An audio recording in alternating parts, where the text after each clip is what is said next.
El canal de Erie fue la primera vía acuática mayor en los Estados Unidos. Al ser inaugurado en 1825, cruzaba el estado de Nueva York desde el oeste en Buffalo, cerca de las cataratas del Niágara, hasta el este en el río Hudson, en Albany.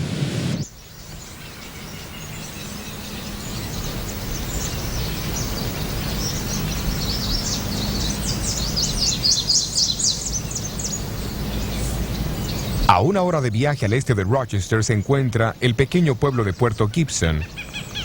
Su localización cerca del canal lo hacía ser el punto principal para los envíos del área. También fue el hogar de un activo laico metodista, Hiram Edson, que en 1843 aceptó el mensaje del pronto regreso de Cristo enseñado por Guillermo Miller y sus asociados. Decenas de miles de otros en los Estados Unidos, seguidores de Miller de Puerto Gibson, esperaron fervorosamente por el día 22 de octubre de 1844, puesto que en ese día ellos creían que el Señor vendría para cumplir con la profecía de los 2300 años de Daniel 8:14. Al ver el brillo de la primera luz de la mañana del siguiente día sobre las aguas del canal, estos mismos creyentes fueron sobrecargados con chasco y desesperación. Y la sustancia de nuestra historia consiste en ver cómo ellos pudieron percibir, más allá de su propio error, la clara luz de Dios, guiando en tres distintas maneras.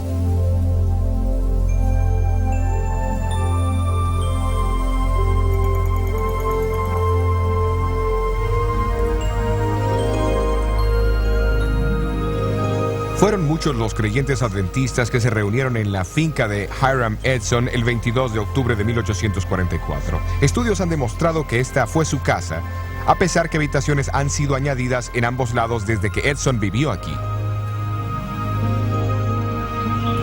En aquella fría mañana de octubre, el chasco de Edson y sus amigos llegó a ser real.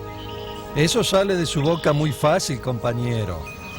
Discúlpeme, señor. No creo que usted tenga la menor idea de cuán devastados estamos. ¿Qué quiere decir? Quiero decir que hemos experimentado la peor clase de duda. Algunos de nosotros con más aflicción que otros.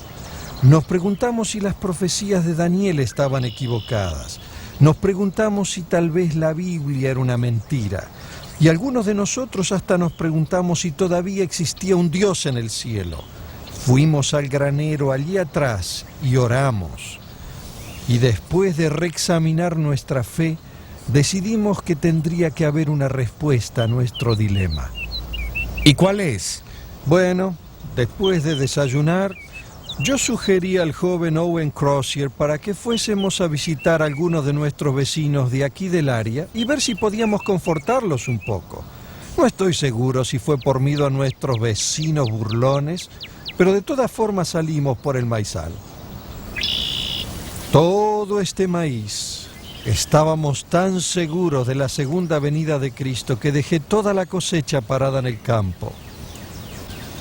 Tome una mazorca de la mejor de Nueva York. Gracias. De nada. ¿Sabe?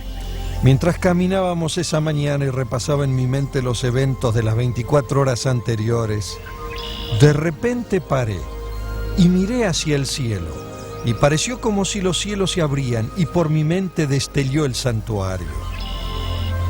¿Sabe?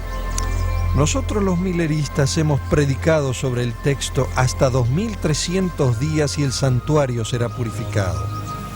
Y pensamos que ese santuario era la tierra. Bueno, más tarde reconocimos que la Biblia enseña que también hay un santuario en el cielo y que Cristo se mudó como el primer sacerdote en el día de la expiación, del lugar santo al lugar santísimo, el 22 de octubre de 1844. El Señor tenía un trabajo que llevar a cabo en el cielo antes de regresar a esta tierra. Ahí fue que el hermano Miller cometió su error. El Señor fue bueno. Él había oído nuestra oración.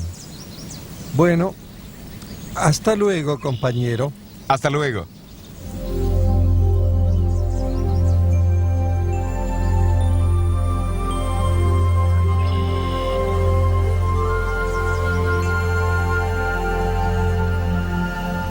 En los meses que siguieron, Hiram Edson y sus asociados continuaron estudiando el tema del santuario y su purificación.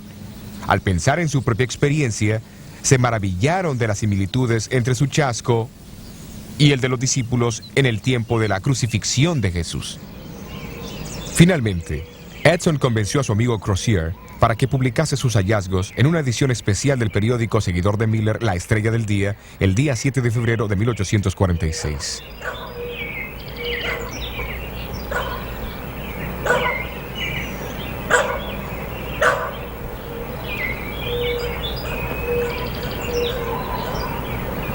Pero mientras tanto, otro evento de gran significado ocurriría en Washington, Nueva Hampshire. 2 años antes, en 1844, una señora bautista del séptimo día había compartido su convicción, afirmando que debía observarse el séptimo día de la semana como el día de descanso.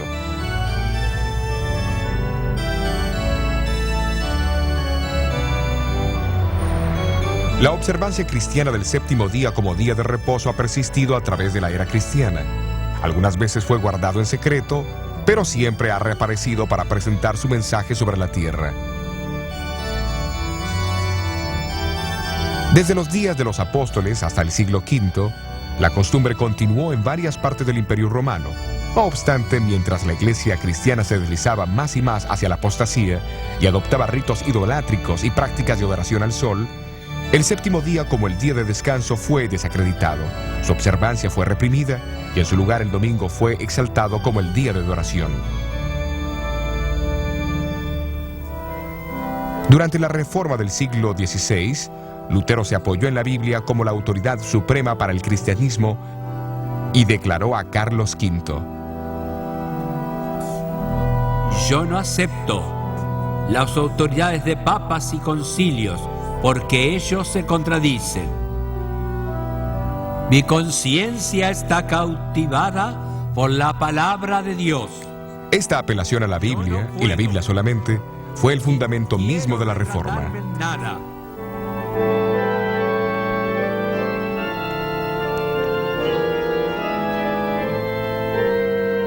Mientras la Reforma continuaba, surgió un diálogo en la Iglesia con respecto al tema del domingo y el sábado. Los que guardaban el sábado afirmaban que no había ninguna prueba en la Biblia que apoyara la observancia del domingo. Como resultado, la observancia del séptimo día como el día de descanso se desparramó por Europa, incluyendo a Inglaterra.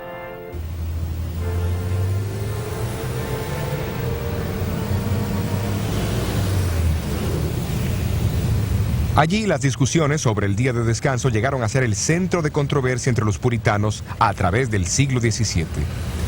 Se involucraron personas influyentes y entre los muchos que defendían la observancia del séptimo día había un abogado inglés, jefe de la mayoría en la Cámara de los Comunes.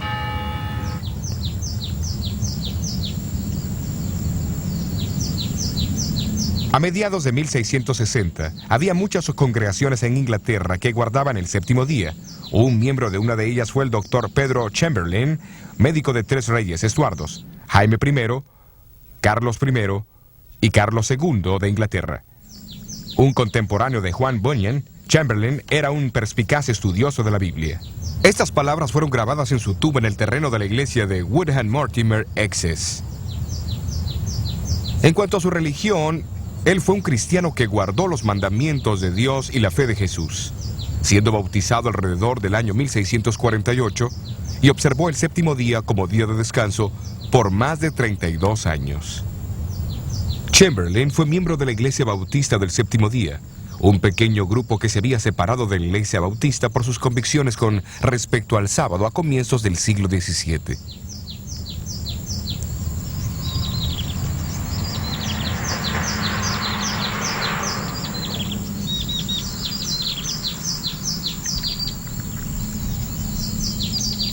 En 1664, Stephen Mumford, un bautista inglés del séptimo día, emigró hacia el Nuevo Mundo.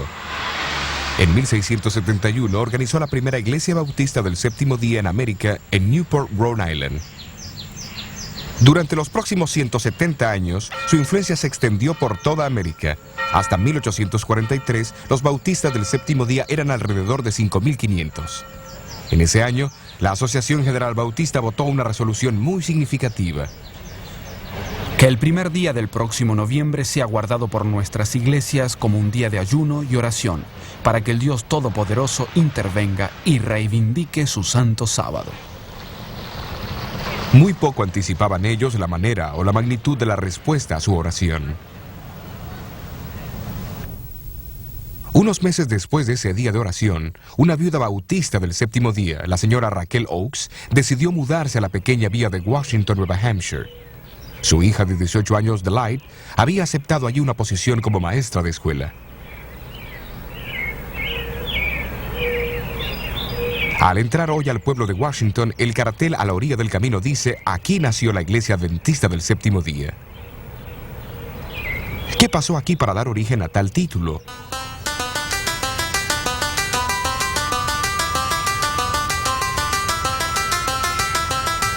Esta sólida iglesia de madera se encuentra ahora lejos del centro del pueblo, pero antes se encontraba en el medio de una próspera comunidad agrícola.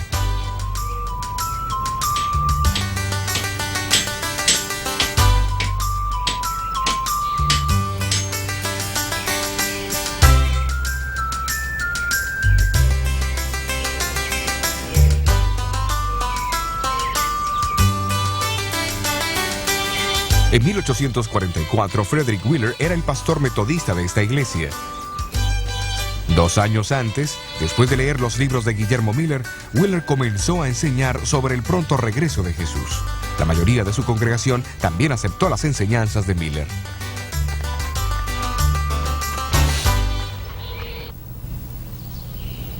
Un domingo por la mañana, Wheeler se encontraba detrás de este púlpito de la iglesia de Nueva Hampshire en el servicio de la Cena del Señor.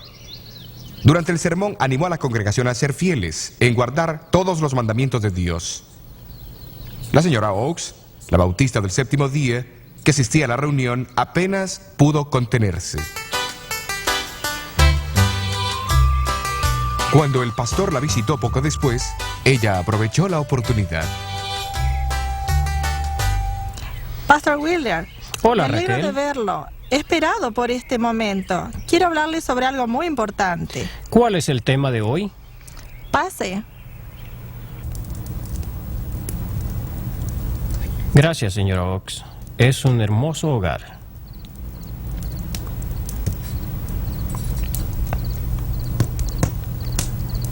El culto del domingo, Reverend Wheeler, usted dijo que cualquiera que reconozca a Cristo debe obedecer todos los mandamientos de Dios. Estoy completamente de acuerdo con usted, hermana.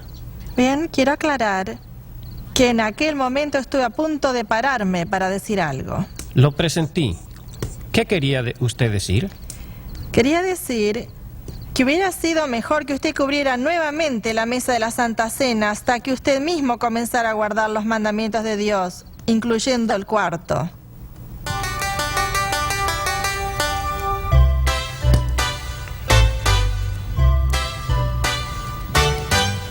Y así Frederick Wheeler conoció la verdad sobre el sábado. Poco después él guardó su primer sábado. Predicó un sermón alusivo al sábado y así llegó a ser el primer ministro adventista que guardó el séptimo día. No mucho tiempo después del gran chasco, Guillermo Farnsworth, que en ese entonces estaba llegando a los 40 años, se levantó de la banca de la familia Farnsworth durante el culto y también declaró su intención de guardar el sábado. Luego lo siguió su hermano menor, Cyrus, que tenía sus 20 años de edad, su propia esposa, su padre y otros. Viéndose forzados a abandonar su congregación, estos primeros guardadores del sábado se reunían en la espaciosa casa de los Farnsworth, no muy lejos de allí. No fue hasta años más tarde que adquirieron en propiedad esta iglesia. Contiguo a la iglesia se encuentra el cementerio donde yacen muchos de estos primeros guardadores del séptimo día, sábado.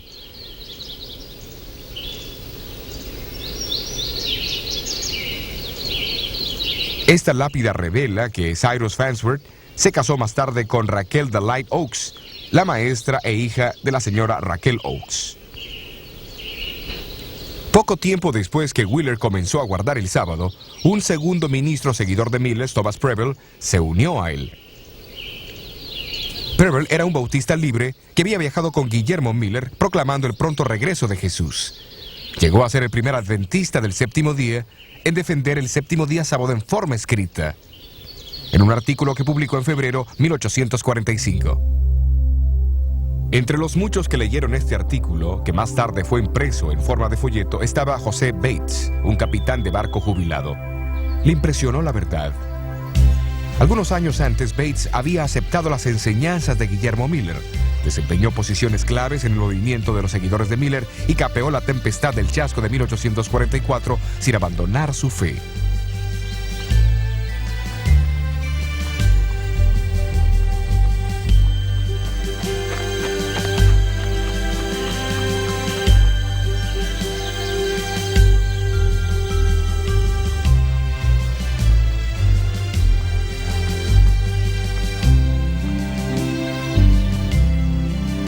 Al oír sobre el grupo que guardaba el sábado en Washington, viajó hacia allá, pero en el camino se encontró con Frederick Wheeler en su hacienda de Hillsborough.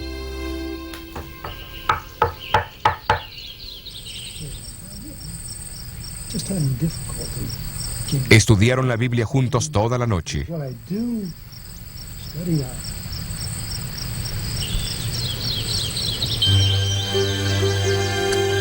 A la mañana siguiente, ambos siguieron hacia Washington a la casa de Cyrus Farnsworth.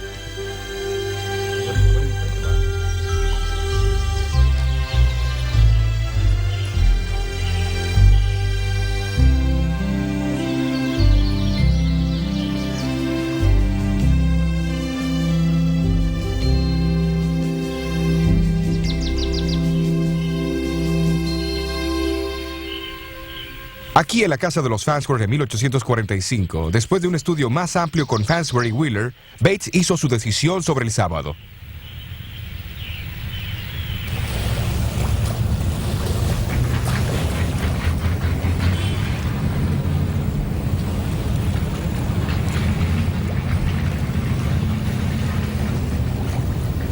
Al regresar Bates a su casa, estaba cruzando el puente entre Fairhaven y Nueva Bedford, Massachusetts.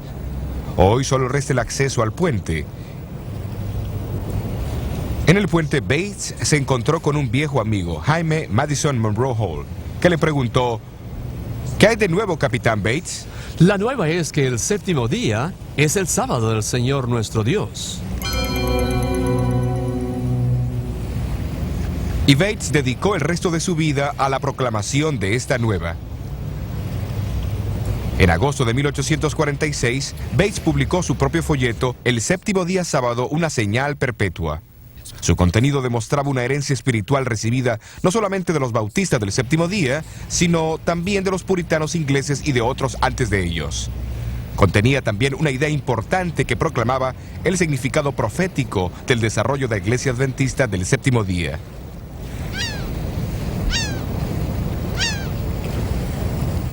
Después que Bates empezó a guardar el sábado, notó algo que los seguidores de Miller habían pasado por alto. Ellos habían visto en su movimiento el cumplimiento de los dos primeros mensajes de los ángeles de Apocalipsis 14 que tenían que ser proclamados antes de la segunda venida de Cristo. Pero había un mensaje del tercer ángel. Bates notó que Apocalipsis 14:12 describe a los que proclaman estos mensajes como aquellos que guardan los mandamientos de Dios y tienen la fe de Jesús. Esto confirmó en su mente la importancia de los mandamientos. A él le parecía que el tiempo había llegado para aquellos que habían proclamado los dos primeros mensajes de los ángeles. Reconocieran el tercer mensaje y guardaran los mandamientos de Dios y el sábado, el cuarto de ellos. A comienzos del año 1846, Bates recibió una copia del periódico La Estrella del Día, donde se explicaban las ideas de Hiram Edson sobre el santuario celestial y el ministerio de Cristo en el lugar santísimo. Inició correspondencia con Edson y aceptó su invitación para asistir a una conferencia que se daría en Puerto Gibson más tarde ese año. Allí Edson compartió sus conocimientos sobre el santuario, pero Bates también tenía algo para compartir.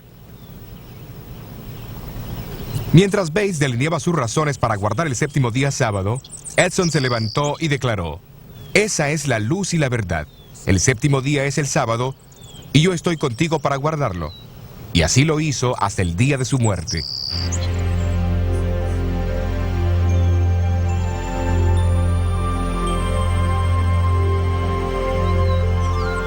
Pero la conversación que tuvo con los líderes de Puerto Gibson, Bates también comenzó a ver una conexión entre el sábado y el ministerio de Cristo en el lugar santísimo del santuario celestial.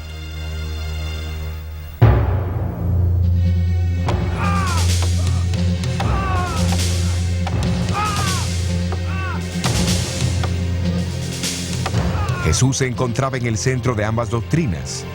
En una, Él era el completo sacrificio como Cordero de Dios y también el sumo sacerdote administrando la sangre y purificando el santuario. En la otra, Él era el creador del mundo y el dador del verdadero descanso. La conferencia de 1846 fue la primera expresión de esa conexión.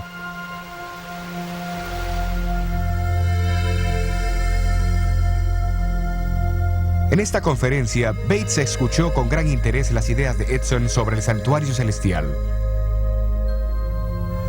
Él sabía que la Biblia decía que el arca del pacto se encontraba en el segundo compartimiento del santuario y que adentro del arca estaban los 10 mandamientos. Luego, con mucho interés, leyó Apocalipsis 11:18, donde habla de los días finales de la historia del mundo, cuando las naciones se llenarían de ira y llegaría el tiempo para el último juicio del mundo. Pero entonces, en el siguiente versículo leyó que en ese mismo tiempo el templo de Dios, o el santuario celestial, se abriría y el arca de su testimonio fue vista en su templo.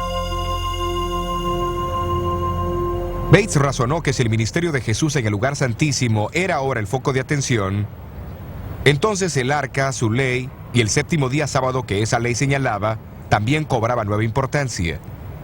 El cumplimiento de la profecía de los 2300 años en 1844 había por consiguiente atraído la atención hacia el santuario celestial de una manera que jamás se había visto. Como resultado, surgieron 2 énfasis especiales con respecto a Jesús.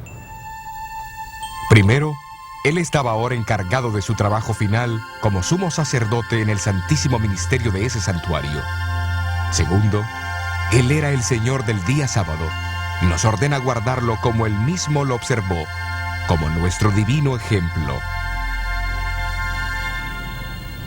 Pero habría una tercera señal distintiva asociada con la gran proclamación final del Evangelio de Dios. La misma también tendría que ser parte de Jesús, pues en Apocalipsis 12:17 se le identifica como el testimonio de Jesús. ¿Pero qué significa esto?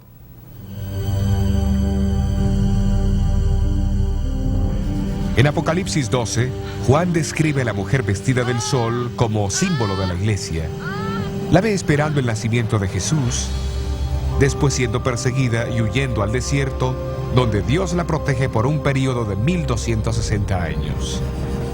Entonces el versículo 17 dice: el dragón fue airado contra la mujer y se fue a hacer guerra contra los otros de la simiente de ella, los cuales guardan los mandamientos de Dios y tienen el testimonio de Jesucristo.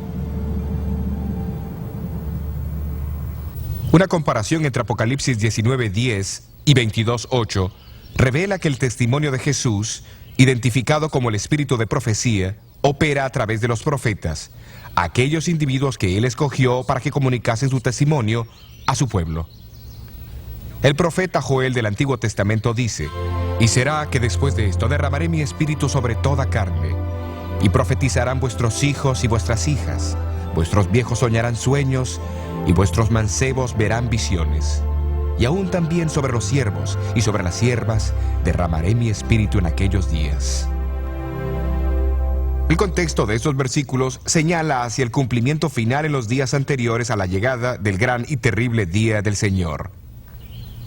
El siglo XIX revela varios cumplimientos impresionantes de esta predicción.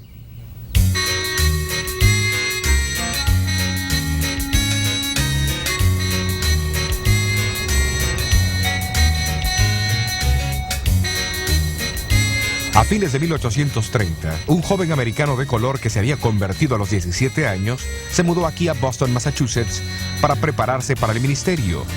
Su nombre era Guillermo Foy. En 1842, Foy recibió 2 visiones impresionantes. Más tarde publicó una descripción en un folleto titulado La experiencia cristiana de Guillermo E. Foy, junto con las 2 visiones que recibió en los meses de enero y febrero de 1842.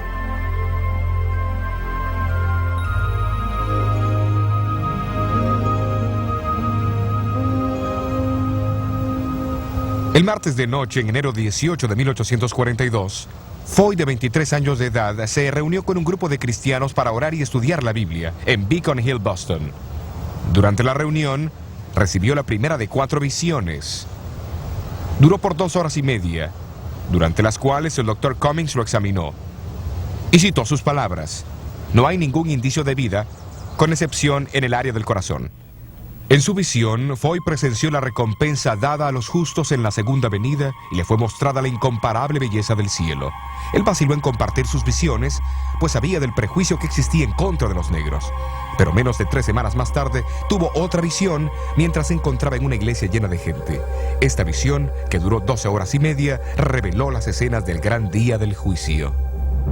Es con una profunda tristeza que debo juzgar tu vida en este momento. Siendo niño, fuiste afortunado de tener padres que temían y amaban a Dios. Mientras las escenas pasaban por su mente, él vio que ni la profesión, ni la política, ni la posición pueden salvar. Solamente una relación con Cristo. En realidad, si su visión sobre el juicio previo al advenimiento hubiese sido notada, tal vez el gran chasco habría sido menos duro, sino del todo evitado, 2 años más tarde.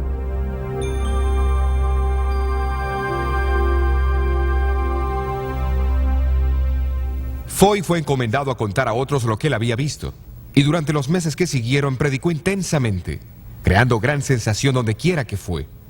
Vastas multitudes lo escucharon contar lo que él había visto sobre la patria celestial y la necesidad de prepararse. Parece que recibió 2 visiones más, incluyendo una que mostraba 3 peldaños hacia la ciudad santa, la cual no entendió. Porque se levantará nación contra nación y reino contra reino, y habrá pestilencias y hambres. Guillermo Foy no recibió ninguna otra visión después del chasco. Sin embargo, mantuvo su esperanza en la segunda venida de Cristo. Continuó su vida como un pastor apreciado y querido en pequeñas comunidades rurales hasta finalmente establecerse en Sullivan del Este, Maine. Y será predicado este evangelio del reino en todo el mundo, por testimonio a todos los gentiles. Allí falleció en noviembre de 1893 y fue sepultado aquí en el cementerio de Birch Tree.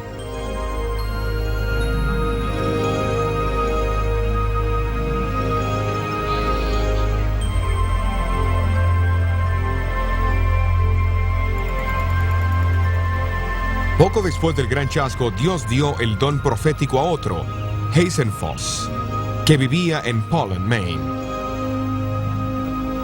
Tenía 25 años de edad, una buena educación y era un buen orador y creyente en el pronto regreso de Jesús. En su primera visión, vio el viaje del pueblo adventista hacia la ciudad de Dios. La misma corroboraba las visiones de Foy e incluía la visión de los 3 peldaños por los cuales el pueblo de Dios llegaría a la ciudad santa. Después del chasco, le fue dicho que compartiera lo que había visto, pero temiendo la oposición, Foss se negó. En una segunda visión, nuevamente le fue encomendado que compartiera lo que había visto, pero a pesar de eso se negó. Siguió una tercera visión en la cual le fue dicho que había sido puesto en libertad y que la carga caería sobre uno de los más débiles entre los débiles, que obedecería el mandato del Señor.